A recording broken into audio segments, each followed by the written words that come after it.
Mendoza con Tony Pensini y por Globovisión. Les deseamos una muy feliz semana de una vez, desde donde nos estén viendo, sus casas, desde el internet, donde quiera que sintonicen el programa.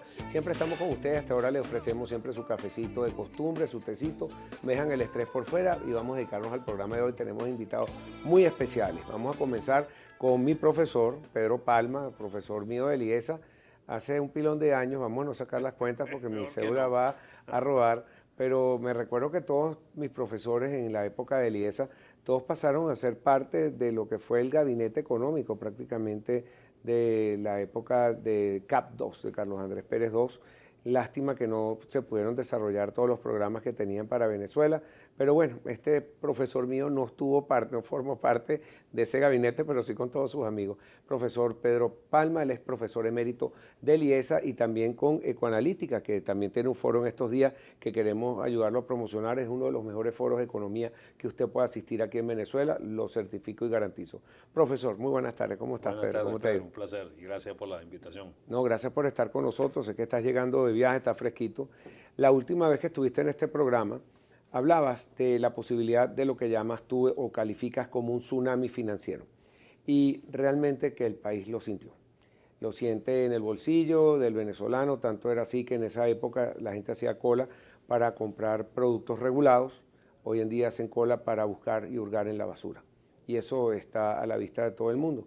Es decir, que de bachaqueros pasamos a basureros, por decirlo de alguna manera. Bueno, eso lo certifica también el índice de miseria, no es que seamos miserables, pero el índice de miseria del mundo por tercer año consecutivo lo logramos según Bloomberg. Esto lo hacen con una simple ecuación matemática que suma la inflación más el desempleo. Y si Venezuela tiene el índice de inflación más alto del mundo, bueno, inevitablemente somos por tercera vez el país con más miseria del mundo.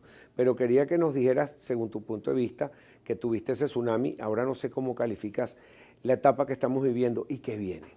Bueno, mira, la etapa que estamos viviendo es un macro tsunami tremendo que se ha llevado por delante a la población, ha desmejorado la condición de vida en forma dramática de la población, la pobreza ha aumentado de una manera sustancial.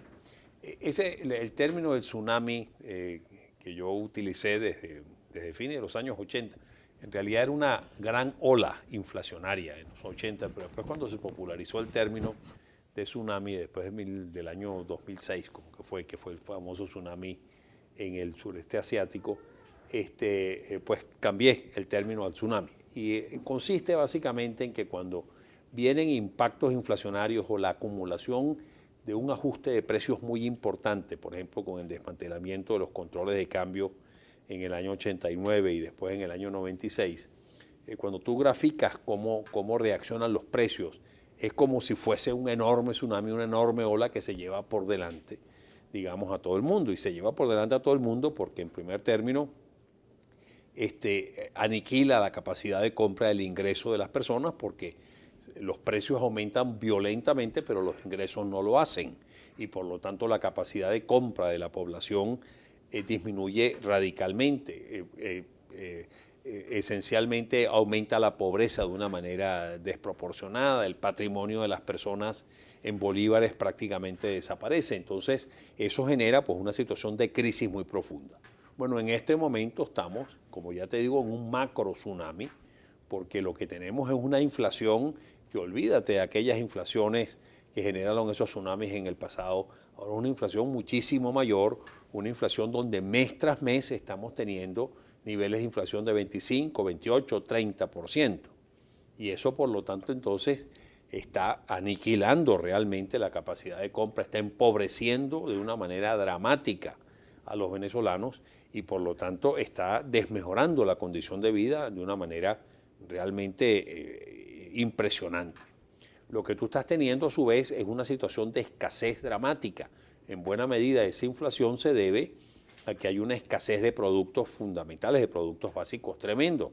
¿Por qué? Bueno, simplemente porque las pésimas políticas públicas que se han venido aplicando en los últimos 15 años o más han aniquilado al aparato productivo privado, han diezmado el aparato productivo privado.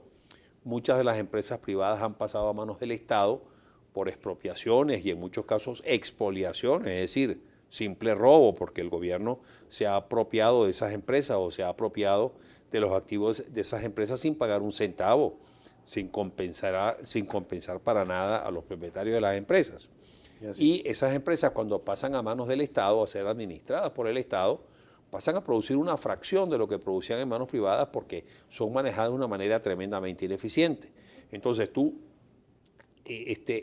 atacas al sector productivo privado, porque entre otras cosas le impones unos controles de precios que los condenan a trabajar a pérdida, les quitas las empresas, no le das los dólares necesarios para importar sus insumos, bueno, pues paralizas esa actividad económica privada. Después las empresas públicas tampoco producen y por lo tanto todo hace que la economía cada vez pase a depender más de las importaciones. Pero como siempre lo decimos, para tú importar necesitas dólares y esos dólares los genera el petróleo. Y como el precio del petróleo se ha desplomado desde la segunda mitad del año 2014 a esta parte y ahora exportamos muchísimo menos en volumen también, mucho menos petróleo del que exportábamos previamente, pues tú comprenderás, exportando menos petróleo a un precio sustancialmente menor, menos de la mitad de lo que exportabas a comienzos del año 2014, pues obviamente los ingresos de divisas han disminuido, las reservas internacionales han bajado y por lo tanto no dispones de los dólares para importar. Pero ese es un punto muy importante porque nosotros estamos viendo cómo se están distribuyendo esos ingresos de petróleo, que no sé si es lo más justo. Se supone que el socialismo del siglo XXI era la mejor distribución de la riqueza y creo que en eso también contempla a las empresas.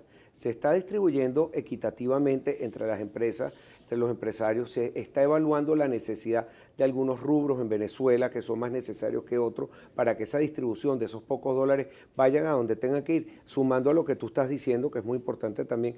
Ya con industria dice que el aparato productivo de 12.000 empresas quedan menos de 4.000 que están activas y todas esas tienen 35% de la capacidad de manufactura que están produciendo en este momento. Entonces, ¿cómo podemos nosotros hablar de un socialismo del siglo XXI? ¿Es equitativa esta distribución? ¿Qué pasa con la empresa privada? No, no es equitativo para nada. La empresa privada sigue siendo objeto de hostigamiento por parte del sector público porque ahora que se dispone de menor cantidad de dólares, como hay un control de cambio desde hace más de 13 años en Venezuela, quien administra las pocas divisas que se disponen es el Estado. Y el Estado le da preferencia, obviamente, a sus importaciones que está realizando a 10 bolívares por dólar. Pues ha mantenido un tipo de cambio absurdo de 10 bolívares por dólar, cuando todos sabemos en qué niveles está el precio del dólar en el mercado paralelo. Y por lo tanto, eso hace que se distorsione completamente toda la distribución y la localización, la asignación de esas divisas. El sector privado se le dan muy pocas divisas y no solamente se le dan muy pocas divisas, sino que en muchos casos se le prohíben a las empresas importar, aun cuando esas empresas estén dispuestas a importar con sus propios dólares o buscando financiamiento en sus proveedores externos o buscando financiamiento en sus casas matrices externas. Entonces, ¿qué es lo que tú tienes? Una concentración de la asignación de divisas, de las pocas divisas que hay para el Estado. Hoy en día el gobierno insiste en mantener ese tipo de cambio de 10 bolívares por dólar y ese tipo de cambio, por ejemplo, se aplica a la compra de armamento. Como tú comprenderás, ¿qué sentido tiene darle prioridad a la compra de armamentos a razón de 10 bolívares por dólar, pero tú no estás dándole los dólares para importar los alimentos y las medicinas que requiere la población urgentemente para alimentarla y para darle salud? Lo que estamos viendo a diario son la muerte de los niños por inanición, muertes de los neonatos en los hospitales, simplemente porque no hay medicamentos, muertes de personas que tienen enfermedades terminales simplemente porque no se les puede tratar. Eso es realmente inhumano y por lo tanto la distribución o la localización, la distribución de los escasos dólares que están habiendo es realmente algo que está totalmente distorsionado. Adicionalmente, esos pocos dólares que están teniendo se están utilizando en buena medida para pagar deuda externa. Mira, eso, bueno, se está pagando para un compromiso y eso per se no es criticable. La crítica viene del origen de esa deuda. Y el origen de esa deuda, en buena medida, no en su totalidad, pero en buena medida, el origen de esa deuda son aquellos bonos denominados en dólares, pagando 10, 11, 12, 12,5% de interés en dólares que se emitían en el año 2010, 2011, 2012, para ser vendido a cambio de bolívares a razón de 5 bolívares 30, ¿te acuerdas? Sí, señor. Sí, que tú pagabas 5 bolívares 30 por dólar y con eso adquirías el bono que después entonces lo podías vender en el exterior. Muy bueno que tocas ese punto porque, ¿te acuerdas cuando salieron los bonos Brady? Porque Nicholas Brady, que era secretario del Tesoro de los Estados Unidos, teníamos en Venezuela y en países emergentes unas deudas como las que tenemos hoy en día. Y dijeron que éramos igual de irresponsables nosotros contrayendo esa deuda que quien las emitió. Y le dieron una garantía con precios de petróleo, con garantía petrolera y commodities, etcétera, a esos bonos y pudimos salir de esa deuda. ¿Cómo es posible que años después volvamos a tener el mismo problema que cuando Venezuela tiene ese síndrome? Mientras los precios del petróleo están arriba, en vez de ahorrar, nos endeudamos y gastamos y regalamos. Podemos salir de esa especie de maldición holandesa, no sé cómo la quieres calificar. Bueno, sin duda alguna que tenemos que salir de ella, pero los economistas venimos advirtiendo de esa necesidad desde hace décadas. Y lo que nos responden los gobiernos, no solamente este gobierno, el actual, sino también los gobiernos anteriores, lo que nos respondían eran profetas del desastre. Ustedes lo que son unos fatalistas que siempre están inventando las cosas fatales que vienen. Los precios del petróleo nunca van a bajar. Yo siempre pongo este ejemplo. Cuando nosotros en el año 2005, 2006, le decíamos al gobierno, señor, hay que ahorrar, hay que crear un fondo de estabilización macroeconómica con los ahorros de parte de los ingresos adicionales que vienen del petróleo por los altísimos precios a que está el petróleo en este momento. La respuesta era no, esta vez los precios no van a bajar. Recuerdo vividamente al presidente Chávez en uno de sus aló presidente, que decía que el petróleo esta vez va a bajar en el año 3000. Bueno, se equivocó por unos cuantos añitos porque después en el año 2008 se desplomaron los precios del petróleo cuando estalló la crisis financiera. Nada más difícil que determinar el precio del petróleo por todas las aristas que tiene. Tenemos que ir a una pausa comercial. Al regreso vamos a seguir hablando sobre este tema de la deuda y si entrará Venezuela en default o no. A lo mejor el profesor Pedro Palma nos puede dar un hit, no sé, alguna información privilegiada al respecto. Ya regresamos con más para ustedes con Todo y Pensini, Globovisión.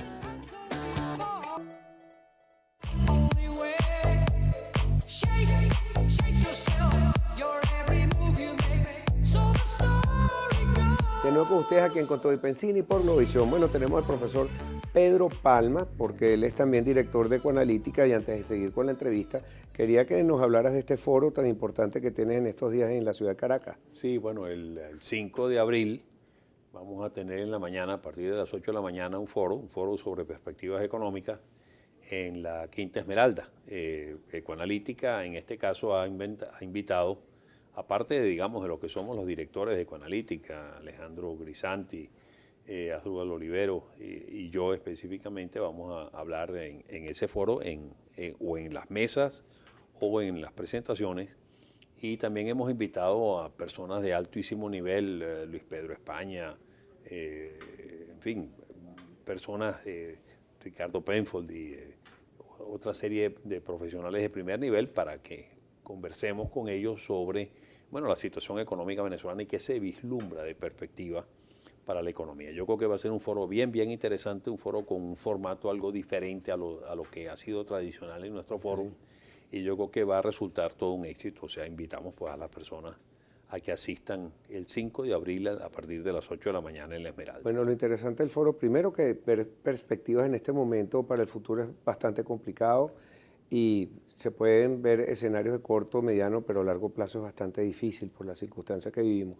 Pero lo interesante de participar en este foro es la gente que va y el network que uno puede hacer, la identificación con otras compañías, con otras empresas, más gente del sector público, el sector privado. En verdad siempre logran una fauna bastante variada dentro de los asistentes, así que se los recomiendo, piénsenlo porque vale la pena. @Palma Pedro A. Esa es la dirección mía de Twitter. ¿Y la página web? Pedro A. Palma, todo junto, Pedro A. Palma. Bueno, como ven, es muy cercano a Alejandro Grisanti. Él formaba parte de Barclays Bank, de todo lo que es el comité de mercados emergentes, y hacía unos análisis como que si estuviera dateado, siempre sabía si iban a pagarnos la deuda, pero tú que estás tan cercano a él y por tus propias investigaciones, ¿entrará Venezuela en default o no? ¿Tiene los fondos para pagar el mes que viene los intereses y capital de los bonos que están por vencerse. Bueno, el mes que viene, el mes de abril, va a ser un mes cargado de pagos, de cancelaciones importantes, particularmente de las obligaciones de PDVSA. He visto cifras del orden de 1.700 millones de dólares que hay que pagar. Se dice, los voceros del gobierno, los voceros de PDVSA dicen que tienen o disponen de los fondos para pagar esos recursos y, bueno, ojalá sea así, ojalá que los puedan seguir pagando, porque entrar en default es entrar en problemas. Muy serio. Lo lamentable de todo esto, como ya te decía en el segmento anterior, es el origen de buena parte de esa deuda que se está pagando, que hoy son unas cargas descomunales que nos están realmente unos pesos sobre nuestros hombros descomunales, porque implican limitaciones muy severas para tú poder importar lo que realmente necesita la población, y pensar que buena parte de esa deuda fue contraída en una forma de una ligereza y de una irresponsabilidad realmente supina, que por más que le advertimos al gobierno, no solamente yo, sino los economistas en general, el absurdo que se estaba cometiendo de emitir esas obligaciones en dólares, pagando unos intereses altísimos en dólares a cambio de unos pocos bolívares que recibía. Y se necesitaba, se invirtió en la industria. No, definitivamente no. Eso fue una cosa realmente penosa. Le tomó al gobierno 3 años darse cuenta que ese sistema era un absurdo y que no funcionaba, pero hoy estamos pagando las consecuencias de ese grave error. Bueno, nosotros también pasamos a formar parte de una lista que hizo Hanke, que es un analista que ya tiene una lista de 51 países que ha pasado por hiperinflación y en una lista histórica. Venezuela la coloca en esa lista. Hay economistas que piensan que académicamente, formalmente no llegamos a hiperinflación, pero el bolsillo de los venezolanos creo que lo sentimos todos los días. Y no se está tomando ninguna medida, ninguna decisión política monetaria ni fiscal para cambiar esa situación. No solamente que no se está tomando, sino que se está agravando cada vez más la situación. Solamente uno de los factores que está generando ese proceso inflacionario realmente galopante que estamos sufriendo en Venezuela es la creación masiva de dinero inorgánico por parte del Banco Central para financiar gasto público deficitario. Me explico, a PDVSA le han cargado sobre sus hombros unas obligaciones descomunales de financiar todas las misiones, todos los programas sociales, de hacer transferencias de más de 60.000 millones de dólares al Fonden durante 8 o 9 años en el pasado. En fin, han saqueado a PDVSA y han saqueado también las reservas internacionales del Banco Central para financiar gasto público deficitario, pero en este momento PDVSA tiene unas obligaciones de gasto descomunalmente altas y los ingresos, ya te digo, han mermado en una forma sustancial, y el grueso de los ingresos de divisas que tiene PDVSA se los tiene que vender al Banco Central a razón de 10 bolívares por dólar. Entonces, obviamente, PDVSA no tiene con qué financiar esa enorme masa de gasto. ¿Quién se lo financia? El Banco Central, creando dinero en la nada. Solamente para que tú te hagas una idea. Estaba chequeando ahora antes de venir al programa los montos en que están esos niveles de deuda. Entre comienzos de julio del año pasado, de 2016, y del 17 de marzo de este año, esa deuda de PDVSA con el Banco Central, o esos préstamos del Banco Central a PDVSA para financiar gasto público deficitario, pasaron de 1,1 billones de bolívares, millones de millones de bolívares, a 6,9 billones de bolívares el 17 de marzo. Esos son datos del Banco Central.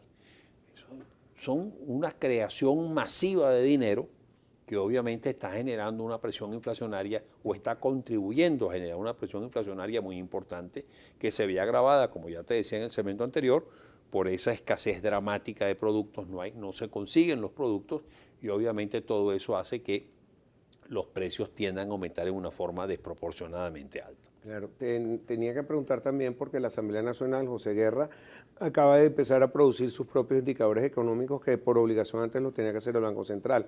Pero también tenemos al frente la posibilidad de una aplicación de activación de una Carta Interamericana Democrática, que ya la Asamblea dice que si no se reconoce cualquier préstamo que se le pida a la nación que no pase por la Asamblea, no lo van a reconocer. ¿Esto le quita capacidad de maniobra al gobierno? ¿Lo está afectando de alguna manera? Yo creo que sí, yo creo que le puede restar una capacidad de maniobra muy importante, porque en la medida en que el gobierno desconozca a la Asamblea Nacional, una Asamblea Nacional que fue elegida mayoritariamente por el pueblo.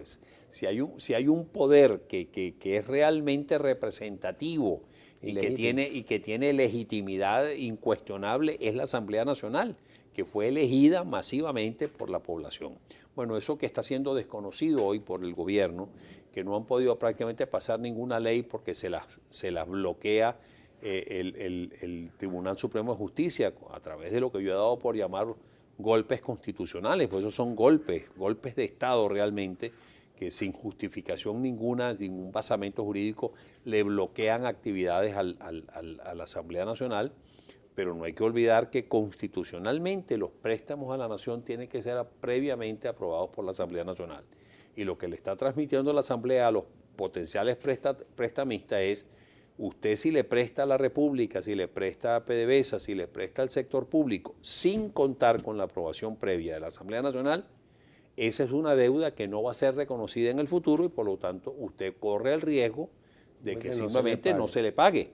Eso está haciendo que más de un potencial proveedor o financiador o prestamista, incluyendo Rosneft de Rusia o los chinos, porque también este señor Abanqui dice que en cualquier momento de incumplir Venezuela con un default o que pase cualquier cosa, quizás con la OEA, las Naciones Unidas, podría pasar PDVSA a manos de los rusos y los chinos. ¿Esto tú crees que sea así tan grave? Como que pase PDVSA a manos, no tanto, pero definitivamente los activos que tiene PDVSA en el exterior, en los Estados Unidos y en otros, bueno, todo eso está en riesgo. Demandas que puedan introducir acreedores de la República o acreedores de PDVSA puede llevar precisamente a que, bueno, un juez en los Estados Unidos o en otros mercados simplemente diga: bueno, mire, los activos de ese deudor que incumplió sus compromisos con usted, ya no son Me queda un minuto, profesor. La última pregunta, la penúltima, vamos a hacer la del estribo, para no colocar que es la última, porque esas cosas siempre son como medio pavosas, ¿verdad? ¿Qué piensa que pueda pasar con la Carta Interamericana? ¿Cuáles son las consecuencias a nivel económico? Mira, la Carta Interamericana no es ni remotamente lo que está queriendo hacer ver el gobierno, de que eso es injerencia, de que eso es invasión militar, de que eso es venir las potencias extranjeras a tomar el control de Venezuela aquí con una invasión, ni remotamente. Es simplemente, mira, una carta firmada por Venezuela, donde se compromete a mantener el Estado de Derecho, a mantener la democracia como mecanismos, y al incumplirse esos compromisos, al ser obvio y notorio de que ese desconocimiento de la Asamblea Nacional, de que otra serie de cosas llevan a pensar que Venezuela no está, digamos, respetando esos principios democráticos, pues pueden activar esa carta democrática y por lo tanto, digamos, llamar a Venezuela a que tenga que, bueno, reconocer la Asamblea Nacional, hacer elecciones, en fin, una serie liberar presos políticos, liberar a los presos políticos, observar, digámoslo así, o respetar una serie de violaciones que se han hecho a ese Estado democrático que debe observar Venezuela. Profesor, muchísimas gracias. Recuérdenos cuándo es el foro. El foro es el 5 de abril, próximo, el miércoles 5 de abril, a las 8 de la mañana en la Casa Esmeralda. Y @Palma Palma Pedro A, y la página web mía pedroapalma.com. Bueno.